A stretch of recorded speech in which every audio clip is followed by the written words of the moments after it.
It's now my true honor to introduce Major General Walter Wojdakowski.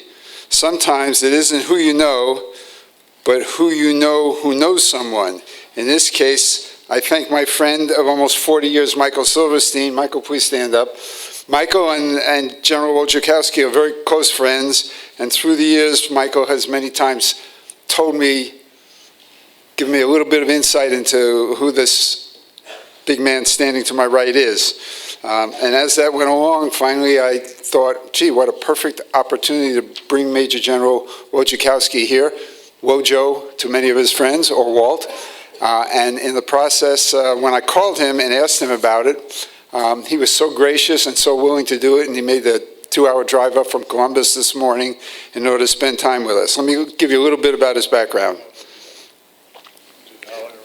Okay, I have 17 pages of introduction here, but we're going to shorten it very much. Please introduce yourself. Thank you very much, Art.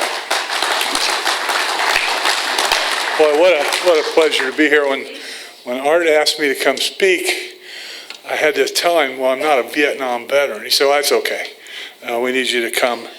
And I jumped at the chance because, like most people my age, the Vietnam War had a profound impact on my life and, of course, on the country. And just being here about 20, 30 minutes now, it really solidified my thought that it's a good thing I came. First of all, the national anthem. I'm one of those guys that cries during the national anthem. So I went to the memorial service on Benning, not this past year, the year before. And one of the things we did near the end is sing America the Beautiful, 2 verses. Well, I only knew 1 verse, and I sang it, and the chaplain from Benning, Mark Davis, was next to me, and he let me share his program. And we got into the 2nd verse, and I quit singing. And afterwards, he kind of grabbed me and said, sir, are you okay? You quit singing? I said, yeah, I was crying too hard to be able to sing the words because I love this country just like all of you.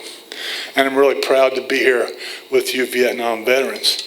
The second thing I would tell you is that it's D-Day. In 2005 today, 18 years ago, I was the speaker at the cemetery at Utah Beach. And if you've ever been, you know, all Americans that were killed in Germany or in the European theater in World War II were buried there. None of them were brought home. George Patton's buried in Europe. The cemetery above Utah Beach is one of the most moving places you'll ever visit in your life. And I had the honor of speaking there on D-Day because my boss, the USAR commander, couldn't make it. And so here we are on D-Day, and it was great to hear you talk about that. You know, Ben Purcell and Elliot Snidnor. Elliot was the ground commander of the Sante Raid. He was my boss at the Mountain Ranger Camp in 1978. And those two came to the Mountain Ranger Camp. I was a young captain with a bunch of Ranger NCOs, and they gave their talk. It was one of the most moving things I ever heard, and probably helped me solidify my desire to stay in the Army. I graduated from West Point in 1972. In 1966, I'm from Gunnison, Colorado. My brother joined the Marine Corps right out of high school. And the reason he did is because my father, who was a Marine in World War II, told us what you do when you get out of high school is you serve your country. When my dad found out my brother joined the Marine Corps in 1966, he went crazy. Couldn't believe my brother did it. But it was real simple. I remember my brother saying, Dad, you told me this is what I ought to do, and this is what I'm going to do. So he served 2 tours in Vietnam as a Marine, one of my heroes. He never talked about his service in Vietnam for years and years and years. This is my older brother, 2 years older. Finally, when I retired from Benning in 2008, I took him to Washington, D.C., to the Vietnam Memorial. And another very moving experience. And to this day, my best friends in the world are Vietnam veterans. John Sylvester, I was talking to Larry Taylor. I fought with the 2nd Marine Division in Desert Storm, and John Sylvester was my brigade commander, Vietnam veteran. I volunteer with the foundation, the Warriors of Field Legacy Foundation. led by Colonel Bill Hansen, retired Army, who earned 2 Silver Stars in Vietnam.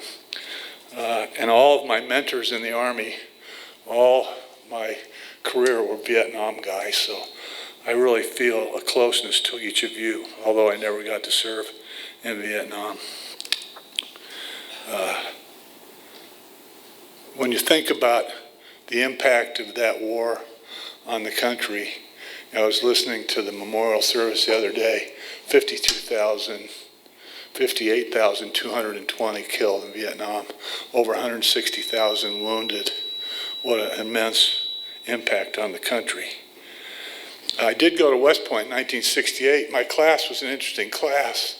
It was the most undersubscribed since World War II. You have to get appointed, and you have to really want to go there. Well, nobody wanted to go to West Point in 1968. It's not true.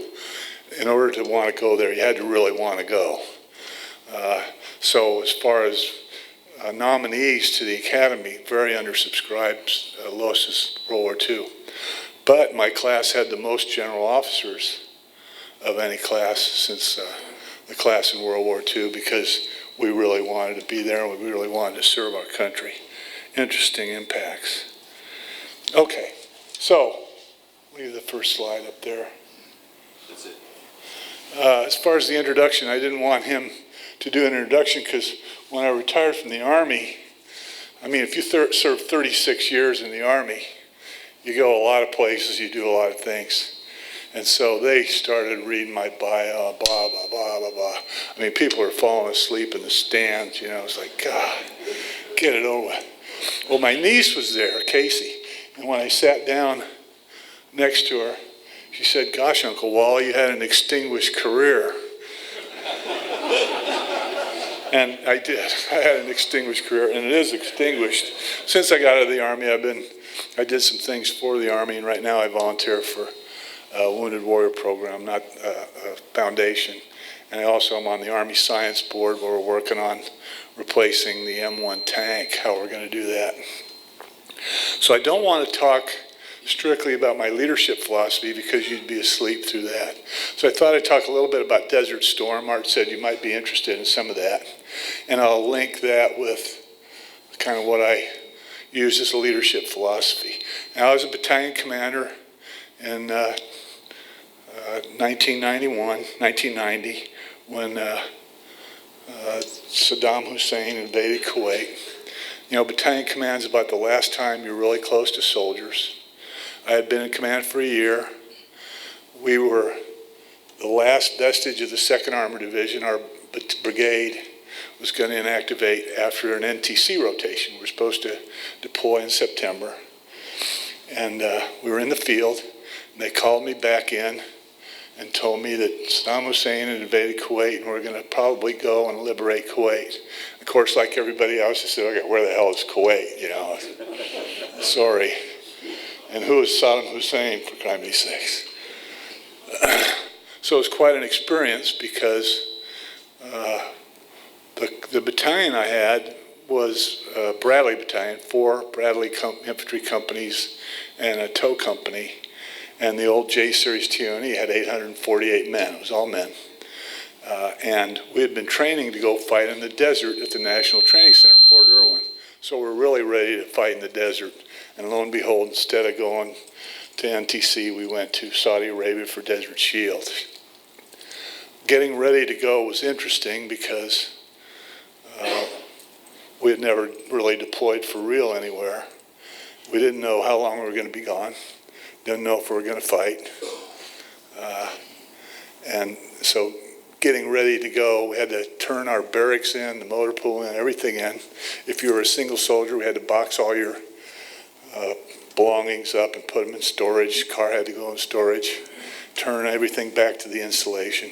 And we had to paint all our vehicles sand. They were all forest green because our real mission was reinforced Northern Army Group in Germany, or in Europe. So we got all that done, got everybody ready to go, and deployed.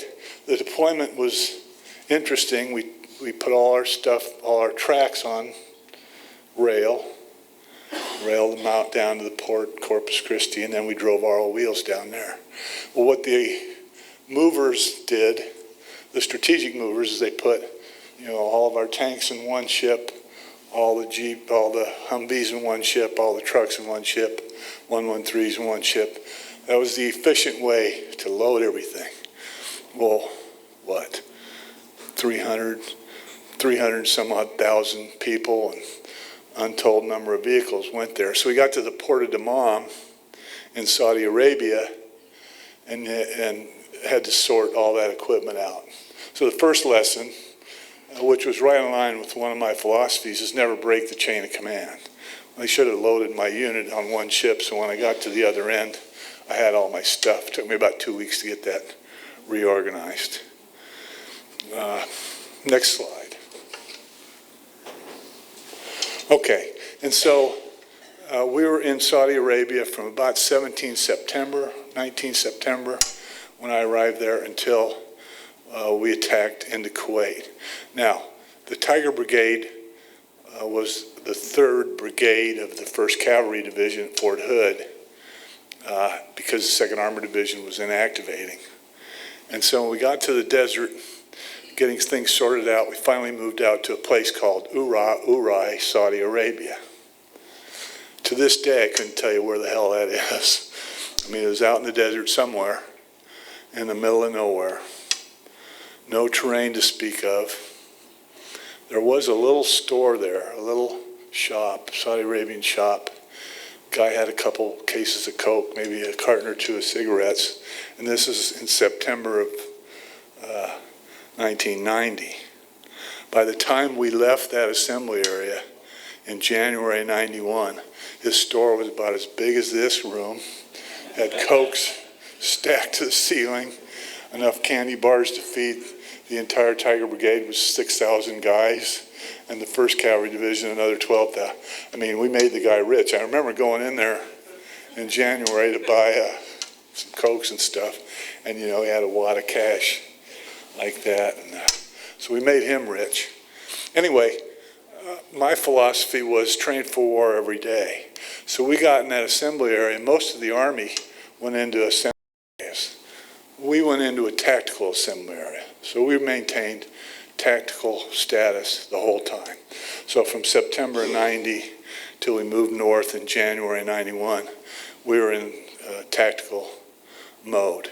We did a stand to every morning, stand to every night. Stand to was, when you're in contact with the enemy, you do stand to 30 minutes before beginning morning nautical twilight, and stand to in the evening 30 minutes before end evening nautical twilight. That's the last time you can see. I modified it to 15 minutes before because we really weren't in combat. But it means you start your vehicle up, you make a commo check with everybody in your unit, and you report in, and you're ready to fight. So when the enemy hits you after it gets light, you're ready to go. And if he tries to hit you in the dark, same thing. So we did that every day, much to the chagrin of some of my soldiers and leaders, because nobody else over there was doing it. I thought it was necessary to keep us ready to fight.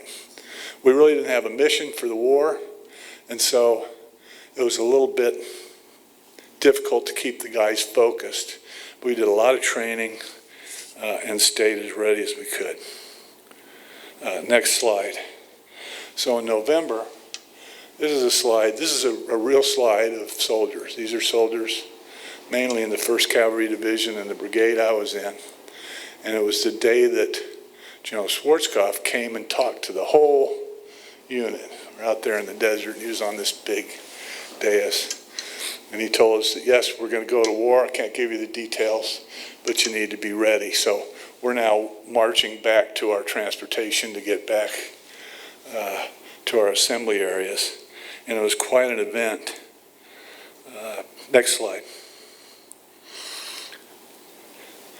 Okay, here's a map of what Schwarzkopf kind of gave us the overview of. And then this got worked on for the next 3 or 4 months. 2 things happened between when Schwarzkopf said that and when I went to war with my battalion. The first one is, in December, we moved to the port, and they gave us all new equipment. So I got all new Bradley fighting vehicles, all new tanks for the armor battalions, and whatever. That was significant because my Bradleys were the second oldest in the Army. My unit was the second unit in the Army to get the new modernized equipment. So that was a lifesaver because a separate brigade like ours was pretty hard to get parts. I was worried about keeping this stuff running, especially some of the high-speed thermal sights and things like that that required special equipment. The second big thing that happened is we got chopped to the United States Marine Corps. So the Tiger Brigade, which consisted of 2 armor battalions, my infantry battalion, artillery battalion, and a support battalion, left the 1st Cav and joined the 2nd Marine Division. So that was quite an experience, getting to learn, know them, and figure out what they were going to do. And you can see on the map there, I don't have a pointer, I don't think.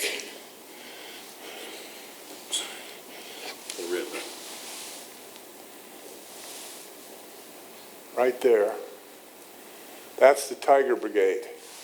So the rest of the Army got the mission to do this, what you've heard about, is this big, whoops, I just changed all the damn slides. Take me back, please. Anyway, I was a lieutenant. I can help you. You can tell I'm a general. I don't know how to work that stuff. Sorry about that. Anyway, the important thing is we got chopped to the Marines, and we got divorced from what the Army was going to do, and our mission became attack with the 1st and 2nd Marine Divisions through Kuwait and liberate Kuwait City. So I then got to focus on what our real mission was going to be, and what the Marines did is there was a big, yeah, that's good, thank you. The Marines, since there was a big obstacle belt on the Saudi Arabian-Kuwaiti border, they treated that as a beach. So this is no lie, Larry. We did a marine amphibious landing on dry land. So really, that was the Marine plan. The beach was the obstacle. This is safe for you, sir. Okay, thanks. And my objective was the beachhead line, Reed beachhead line, up by the Al Montegush oil field. For the Army, that translated to a movement to contact, which is what we did. Next slide. Just a little bit better map of Kuwait. Kuwait was a mess. A lot of oil fields, pipelines, junk laying everywhere. And you would think after all the prep we had before we attacked that we'd have a pretty good idea where everybody and all the enemy was and what obstacles there. We didn't know much at all, which drives you to a movement to contact. Movement to contact is you move until you make contact with an enemy force, you stop, make an assessment, and then decide what to do. My battalion, 341 Infantry, was the advanced guard of the Tiger Brigade. So we were the lead element in the brigade, and we attacked up through Kuwait, making contact, developing the situation, clearing what was there, killing who needed to be killed, and moving on all the way to Kuwait City. And of course, that took about 100 hours. I should talk a little bit now about the real challenges associated with doing this. The first big challenge that people don't appreciate is we had, 848 moms, dads, wives, kids, 848 soldiers worth of families back at Fort Hood and elsewhere who really, just like us, didn't know exactly what we're going to do. We couldn't tell them exactly what we're going to do, but we could tell them, yep, we're really going to fight, and we'll get home when it's over. My spouse, Candy, and I left one guy, Sergeant Mefford, back, Master Sergeant, as my rear detachment. And the spouses, wives, and the leaders in my battalion were unbelievable. And you all are combat veterans. You understand what it's like back home for those who are worried about you while you're gone. They did a magnificent job keeping track. And about once every 2 weeks while we were in our assembly area, the brigade commander was able to wrangle today I guess you'd call it a Zoom. I'm not sure what it was, but we were able to do a tape or a live TV broadcast, if you will, back to Fort Hood in the big dome there on Fort Hood. And all our spouses, we could talk to them, give them an update of what was going on. So that was a continuous challenge until we actually got home, because we still weren't sure how long we were going to be there. The good news is it was a unit. You know, those who had to deploy, some of you probably did, as individuals, much more difficult. When you go as a unit, we'd been training together for a year, we knew each other, etc. It made a big difference. The other thing is having a Marine regiment on your right and the allied forces of Saudi Arabians, Kuwaitis, Egyptians on your left in combat, keeping synchronized with them, the coordination necessary was a huge challenge. Next slide. Okay. This is kind of a picture of what it was like when we moved up to the border looking into Kuwait. It was on fire. So there I am. I'm going to attack into that tomorrow morning with 800, well actually my task force grew to over 1,000 when they added an engineer company and some other things. I'm going to attack into that tomorrow morning. And I did a little rehearsal the night before and stood up there with my company commanders, and you could have cut the tension in the tent with a knife. I mean, I was scared to death. They were scared to death. We had been told that chances were, since Saddam set the country on fire, he'd probably use nerve gas, which can't be smelled, can't be seen, and is extremely lethal when we were in the obstacle. And we really didn't know what else he would use. So I remember thinking and talking with Jack Patterson, my XO, who was a Vietnam veteran, by the way. And Jack said, "Sir, you got to do something, man." I mean, so I remember just telling the guys, look, we've been training together for a year.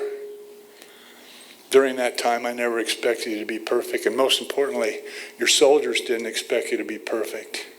And just because we're attacking tomorrow morning, I don't expect you, nor do your soldiers expect you to be perfect. So you just do what your training has taught you to do.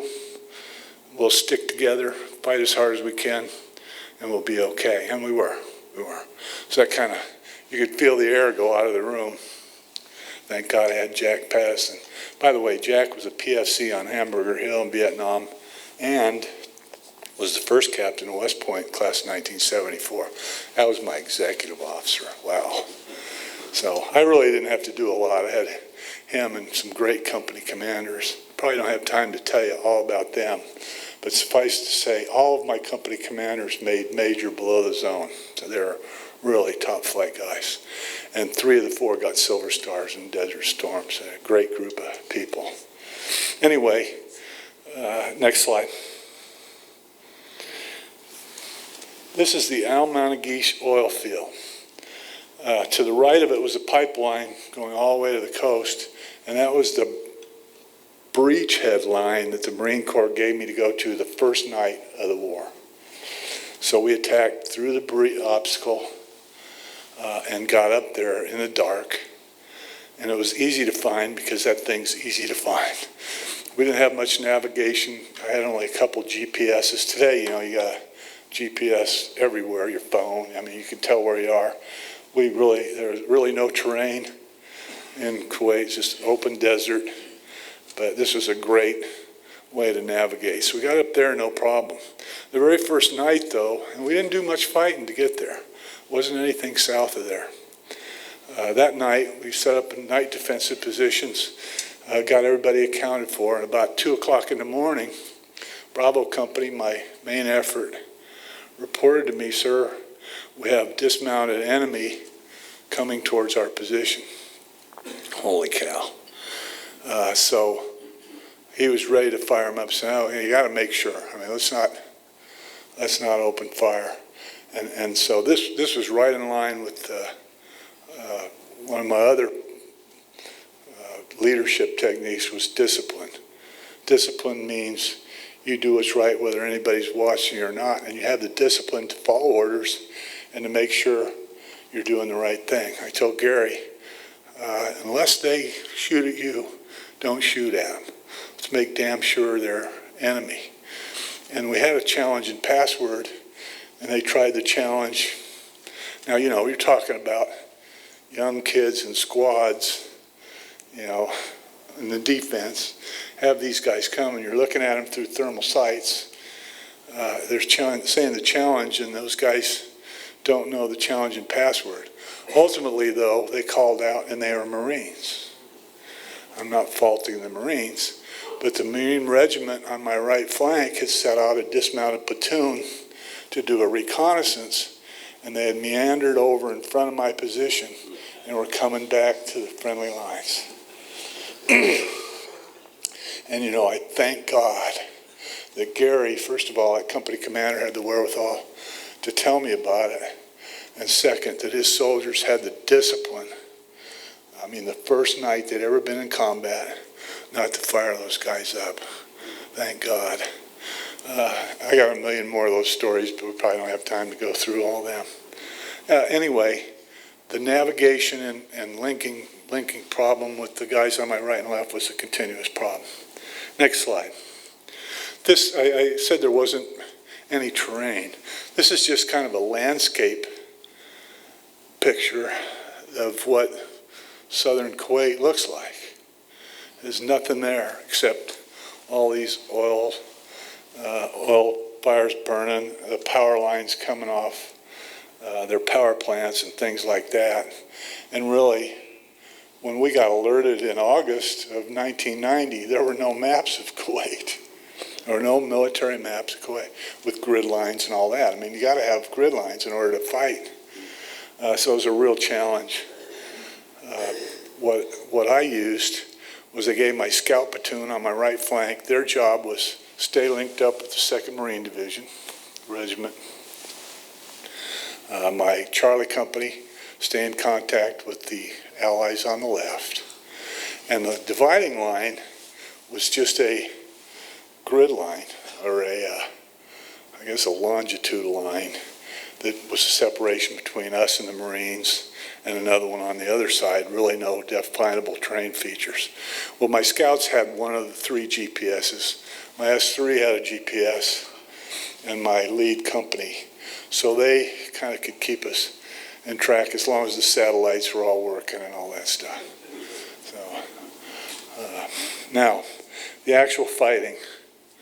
I said a movement to contact, you make contact with the lowest amount of force possible so that you don't run into a huge ambush or anything.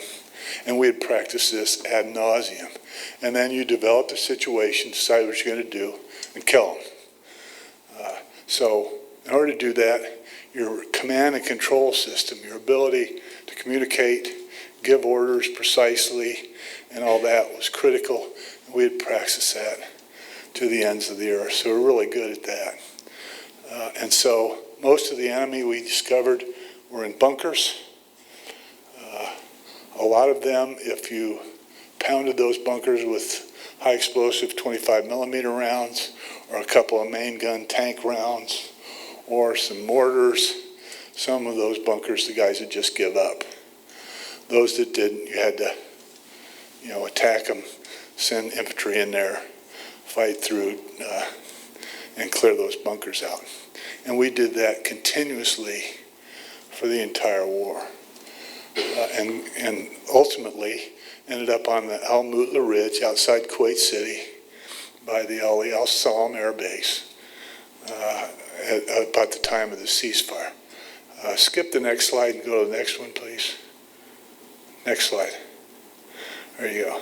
Okay, this is a picture of a bunch of Marines marching prisoners back. And I thought this was a good time to tell you the Tiger Brigade became pretty famous in this war because we had the highest battle damage assessment in the Army. So somebody, unbeknownst to me, tracks when you report killing a tank, killing a PC, killing a soldier, capturing guys, whatever, and at the end of the war, they tallied it all up. And so the Tiger Brigade killed 181 tanks, 148 APCs, 46 artillery pieces, 27 anti-aircraft pieces. And we captured 4,053 Iraqi soldiers. Now, that's a whole bunch of Iraqi brigades that we ended up fighting our way through. And as I said, some of them didn't fight at all. Some of them did. I mean, I captured an Iraqi colonel who was in pretty bad shape. And we had attacked his command post for a couple of hours and more or less decimated him. He finally gave up. And I said, why in the world? I mean, we're out here in the middle of the desert. Most of the leadership of Iraq had long since left and gone back to Iraq. And he said, well, they told me if I came back to Iraq, they would execute me. And they told me if you captured me, you would execute me. So I fought. Bless his heart. Bless his heart. By the way, he had a pistol on him. It was an engraved pistol, and the engraving was Arabic, and it said, from Saddam Hussein, do not forsake your country, is what it translated. So, of course, I tried to keep that pistol, not personally, but for the 41st Regiment commander, because we wore 45s, and this was a 45. I said, I'll pick it up, put it in the arms room, and it can become the battalion commander's pistol forever, and the Army wouldn't let me do it. Darn it. Anyway, next slide. You all have seen this. You know who the first person to see this in person from the United States Army on the ground was? Me.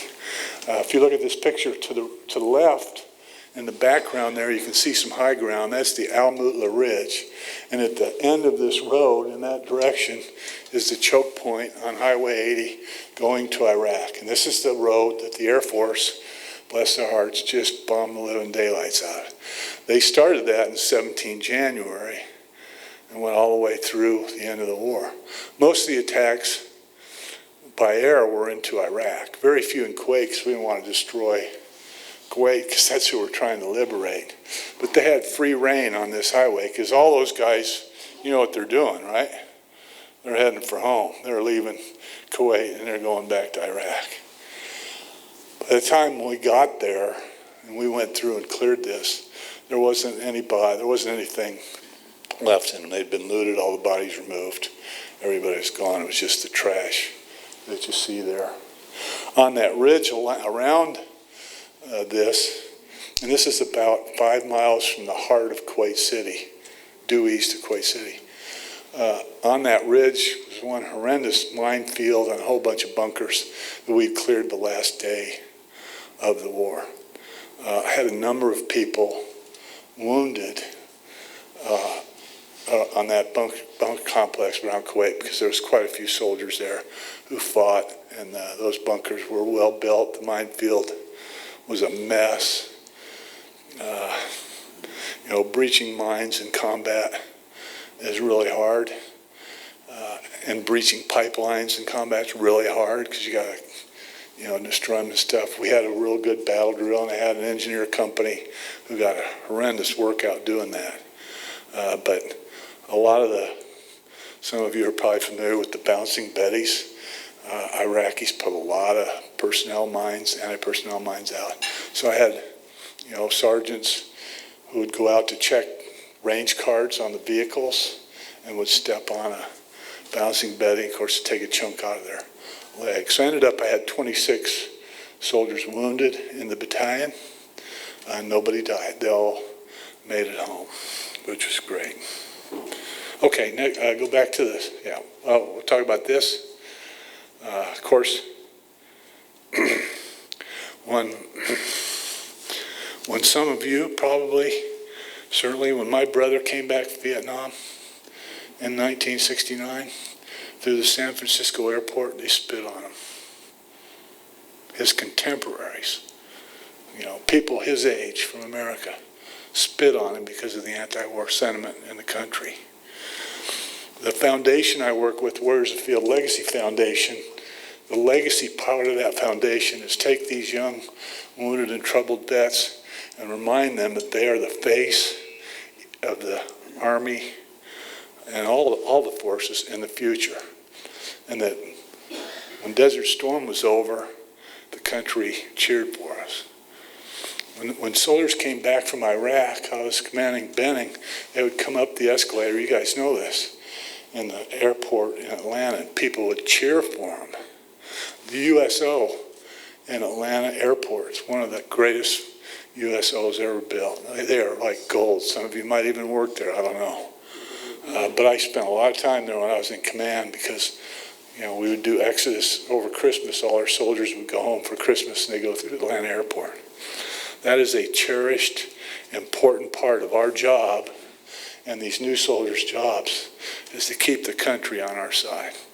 Our country learned a lesson, I think, in Vietnam that it's not the soldiers, sailors, airmen, Marines, and Coast Guardsmen who cause wars. They're at the mastery of the civilians who push in the war. And those of you who fought in Vietnam and those of us who fought elsewhere for the country deserve all the credit in the world for fighting for our country. Go back to that individual soldier slide.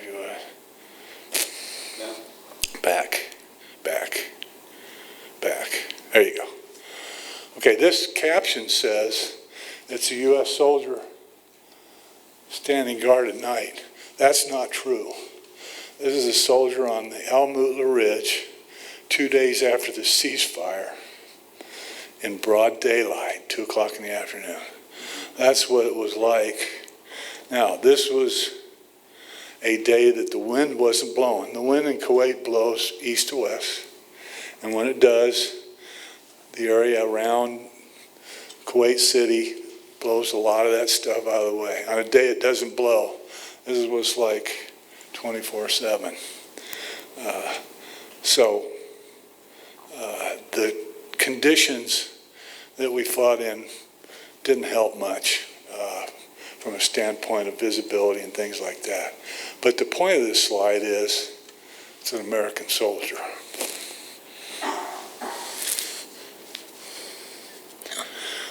When my battalion was alerted, I was full up because the 2nd Brigade had already inactivated. So I had all 848 of my soldiers because we're going to go to NTC, one last fight in the desert, and then go home. I had one soldier out of 848 that did not deploy with my unit. And you know what? The only reason he did it is because his mother didn't want him to go. She went all the way to the New York Times and CNN. And here I am, a battalion commander. By God, you're all going. And that soldier wanted to go. I finally got a call from the division commander, said, Wojdakowski, let him stay home. It won't ruin your outfit, because it was the principle of the thing. I said, okay, I relented. You know what?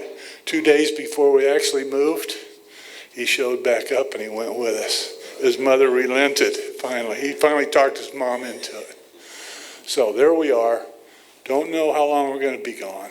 Don't know if we're going to really fight or not. We're going to a place none of us have ever even heard of. And they're all volunteers, and we're all going together.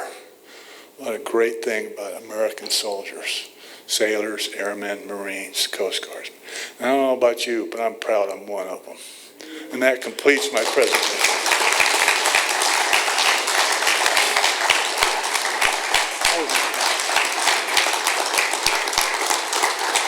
We got time? Got time for questions? How much time do we have? I don't know how many questions. How much time we got? I've lost track of time. Any questions? Any questions? I can talk about anything because I spent a lot of time in the Army, 36 and a half years. There are some things I can't because I'm on the Army Science Board and whatever. Yes, sir. So, as a soldier, as a general officer. Okay. Okay, the question is, what has driven you to do what you've done as a general officer, commander, soldier, to fight for your country? Well, the obvious ones are love of country, The other is love of soldiers. I guess one of the best things about the outfit, by the way, besides getting married and having 2 children, the most important thing I ever did is command soldiers in combat. The most important. Unbelievable. One of the things that made my outfit, this outfit so great, was attitude. I used to tell them every day, your glass is either half full or it's half empty. And you know, if you came to work every day and your boss's glass was half empty all the time, would that have an impact on what you do? So if you're a leader in this outfit, I want your glass to be half full. Okay? Positive. It could always, I mean, things are hard. You know, soldiers used to say the Army's all screwed up. And you've heard snafu, and you saw, you know, Private Ryan when they had their comment about how things are all screwed up. The Army is not screwed up. It's just really hard. It's really hard. I mean, the challenges we have doing what we do, it makes it really hard, and we make a lot of mistakes doing it. So I'd say attitude, and for me personally, it's just love of country and love of soldiers.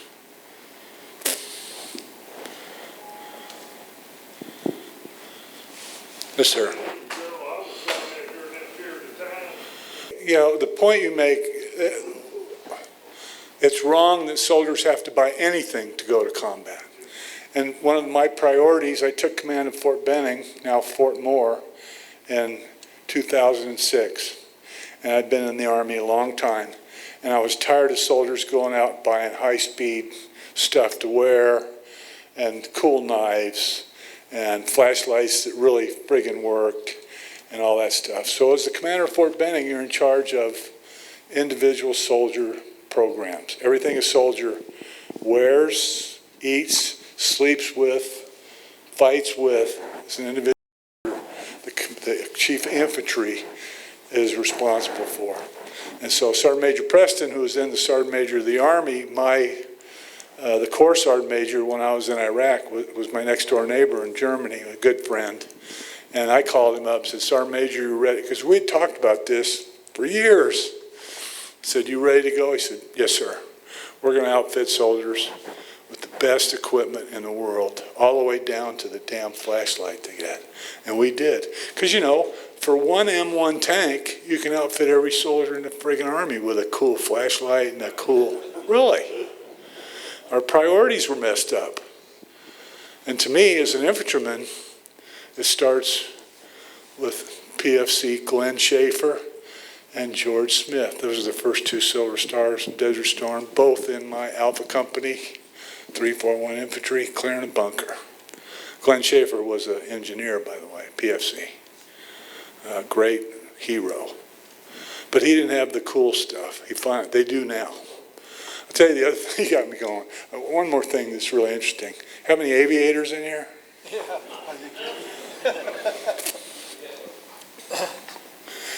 Drove me crazy. If you're an aviator, when you get your flight wings, they give you a helmet. And you keep it for your entire career. You put your friggin' name on it and all this, you know. An infantryman, you come to Fort Benning, we give you a helmet, you get done with basic training, you get it all broke in, you got to turn it in. You go to your next assignment, they give you a new one, you got to break it all in. Today, soldiers come to Fort Benning, Fort Moore, they get their helmet and they keep it their entire military career. So you get it all broke. That's a little thing, but I'm telling you, it griped me to no end. Same thing with rucksacks. You know, when I was a lieutenant, I got to Benning, they issued me a rucksack. I used it in basic, airborne school, ranger school. When I got done, I had to turn it in. Well, you know, it was all tore up and whatever. I had to pay for the damn thing. You had to turn it back into CIF. Now, if you're an infantry lieutenant, you come to Fort Benning, we give you a rucksack, you keep it forever. Put your name on it, put all the tie downs you want, you know, anything you want to do to it. And you wear it for the rest of your military career. It makes a big difference. Sorry, it got me off on a tangent. Soldiers should not have to take any personal equipment to war. General, I would like for you to comment. You trained with your all of your people here before you left. Yes. And we have a few people in this group that trained with a unit here, either reserve unit or in Art's case with his crew on his ship before they went. And so they were able to understand better how to work together and to keep each other from getting killed. There are a lot of other people that were individual replacements, right? And how can the military structure their replacements so that they can send units instead of one-on-one? That's a great question. Great question. I mean, there are huge drawbacks between each different way. I mean, unit replacement, just like you said, train together, you know everybody, makes a huge difference. Individual placements, the problem with unit, let's take Iraq, for example. I was the deputy corps commander in Iraq when we attacked OIF-1. And we fought in Iraq until January 2004, and then we replaced all the units in Iraq with new ones. Well, December of 2003, we had less than 10 incidents a day associated with the counterinsurgency. Because those guys, our units had been out with the Iraqis, they had gotten to know them, they had developed all those relationships and all that stuff, and then boom, we moved all them out, brought all new guys in, and had to start all over. So, now on the other hand, as an individual, it's really hard to get integrated and whatever. I mean, we had to build the 5th Corps staff into a combined joint task force staff. So the 5th Corps staff, when the ceasefire occurred in Iraq, was 330 people. The combined joint task force has 1,008. So I had this Manning document. I got all individual placements from all the services and had to fit them into, you know, the deputy G3 this and the whatever. It was really hard while we were in combat. So I don't know the answer. It's some kind of combination in between the two. I was very lucky, I think, because both times I went to war, Iraq and Desert Storm, I went with a unit. And there's great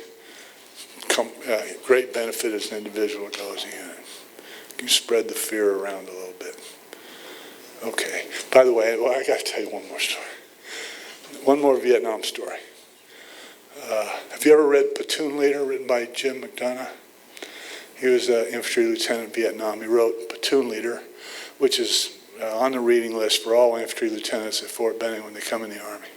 He was my battalion commander when I was an XO. I was his XO for 2 years at Fort Hood before I took command of my battalion. And he was a strict disciplinarian and, you know, the kind of guy that you would follow to the ends of the earth. And he learned all that in Vietnam. But there's a passage in that book, I should have brought it, I would have read it to you, about one night where he was in a foxhole and they were under a fire and he was petrified beyond belief. He talks about being so scared that he couldn't hardly move. And I told you that I was scared to death the night before we attacked into Kuwait, but I wasn't scared for my own, you know, life. I mean, battalion commanders don't get killed. I was scared that I was going to lose half my battalion to nerve gas the next morning. So you have to, as a unit, you can overcome that fear by, you got all these guys you know around you. So it's a great question. I don't know the answer to it. Okay, thanks a lot. We got to go. Nobody fell asleep,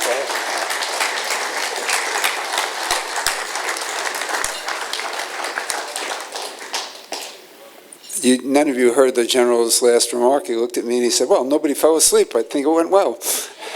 On behalf of the Atlanta Vietnam Veterans Association, I'd like to present as a thank you, first this book, I'm Ready to Talk, which is it's a series of stories and vignettes written by your audience, in fact. Wow.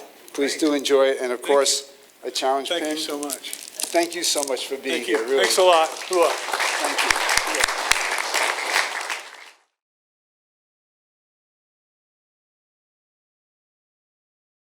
Many of you have heard about this, and I want to make sure everybody has the chance to hear about this.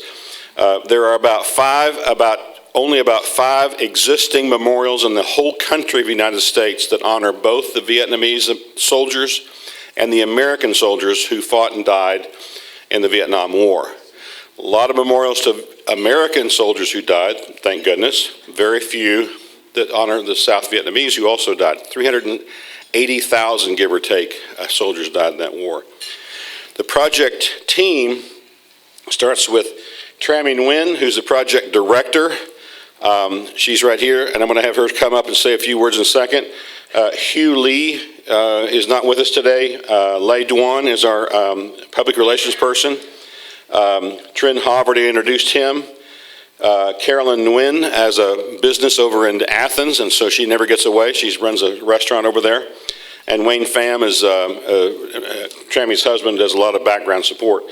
I've been working with this wonderful group for a while and enjoy being part of this group. Jay Pryor was the responsibility. Can you raise your hand or stand up or something? Jay is who introduced us, got us connected with the Dunwoody City Council. He's our liaison. Brent Walker, I've already mentioned, has been extremely cooperative and helpful as we work through what are the things that the city requires, what are the things they do not want us to do, and we balance the two until we come up with a plan that's actually fabulous and it's wonderful, and we really appreciate his work. Sammy Robinson's a Vietnam veteran. Met him through Skip Bell. He does memorials, monuments. He does has done quite a few veteran memorials throughout the country. Alan Gravel is there. Thank you. Alan has been helping us. He's going to be doing the site preparation and the site work similar to what he did at the Johns Creek wall that heals. And Cho Wall is our Vietnamese American again, excellent architect we've been working with. So TraMy, come say just a few words about what this project is about from your perspective, and then we'll go on. Thank you, John. Good morning, everyone. It is my honor to be here today. This is my second time being here, and I'm telling you, every time I come here, I see the reflection of you all as my dad and his colleagues sitting here, gathering, and be here after 47 years with the Vietnam War. And in our community, we have a group from the Vietnam veterans, South Vietnam veterans that meet together. And we are trying to grab a little bit of you because we know the time is almost running out. And I've been involved with the Vietnamese American community since I was in college, but the past 7 years since I become the president, my passion and the only thing, if I have not done anything, my only thing that I wish and would want to have accomplished is to build a monument, to tell the story of everyone here and the South Vietnam. One of them is also included my dad. The story that many have untold and the story that many did not have a chance to tell. So I was born and raised in Vietnam. When I was born, my dad wasn't home because the VC took him already. 13 years later, somebody came home and call him dad. My mom raised all 5 of us by herself. And we suffer a lot during the time because the VC always monitor everything that we do. My dad, while he was away, when he came back, he told me the story of how they tortured him in prison. And when we moved to Chambly, we have one neighbor who's American on a wheelchair. And on his scar, there's a lot of mark because the VC took the cigarette and pressed on his body. It was terrible. Young people like me did not have a chance to know what this is, that what you have gone through. And the only thing we can do is to tell the story, the sacrifice, the service, the honor have you done for our country. And our job is to make sure our generation understand where it comes from and to leave the legend, the story of everyone. So it is an honor that I know John Butler here. I don't think this project would ever make it possible without your help. And I think the above have given me this opportunity. And Alan have introduced it to Brett Walker, Sammy, Jay, everybody. I really appreciate and I really hope that this project will happen, and we're going to get it done as soon as possible.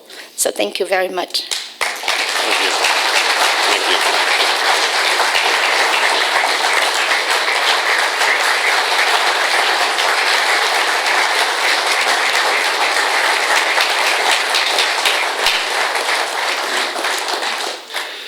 TraMy is not casual about this project, as you can tell. Very passionate, driven.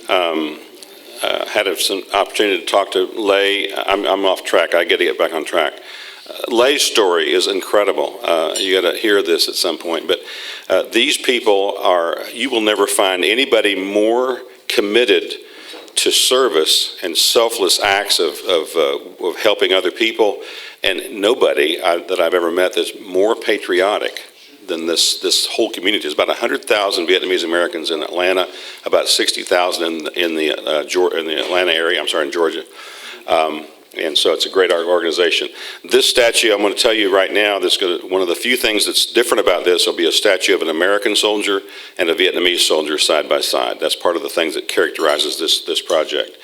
There'll be a memorial panel for honoring American soldiers and a memorial panel honoring Vietnamese soldiers. Black marble on both sides, lighted. Be 10 benches surrounding that for people to recognize and thank in honor or memory of different people. There's a panel along the walkway, an angled panel on either side that's going to be allowed for people to donate to have their names engraved on that. And it's going to be right here in the beautiful city of Dunwoody. I cannot think of a more attractive place to have this memorial than in the city of Dunwoody. It's a beautiful city. There are very patriotic people here, and I love the people we've met with so far. So it's right here in the city of Dunwoody. We are actually here, you'll see on the screen, right here at the church, and the park is right down the street, not that far from here, Brook Run Park. So that's what it looks like from the sky view. That's the existing memorial. There is a veterans memorial there. They have the funds now, are in the process of renewing that to make it look a lot nicer. And so we will be in that corner of that same property. You'll see there is where this memorial will be. And so the architectural rendering or the layout looks like that. There's the existing memorial here. And this little corner here will be where our memorial will be. There's some illustrative pictures there.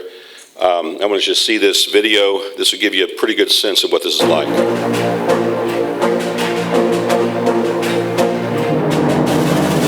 2-minute video, don't panic.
website defined, but nothing's on it yet. So we're not looking for your money yet. We just want you to be aware of this. You will have the opportunity if you want. There is a budget for the project. Get a sense of what that's going to look like. And we're very pleased to be a part of this project. And you will be too. That's what I have, Art. Thank you.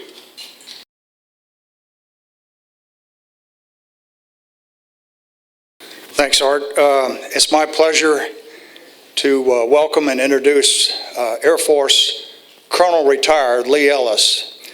Lee Ellis spent 5.5 years as a prisoner of war in North Vietnam. He, this year, by the way, celebrates 50th anniversary of the POWs returning to the United States, and what a blessing that was. Lee was inducted into the Georgia Military Hall of Fame some years ago and has written multiple books on leadership. His books are great. But he's just released a new book called Captured by Love. And I can tell you, if you haven't read this book, you're missing out. I didn't know what to expect. I read this book, and I'll tell you, these stories, every one of the stories, I think there's 20 of them, that will bring tears to your eyes when you read these stories. So it's my honor to welcome Lee, our friend, and thank you so much.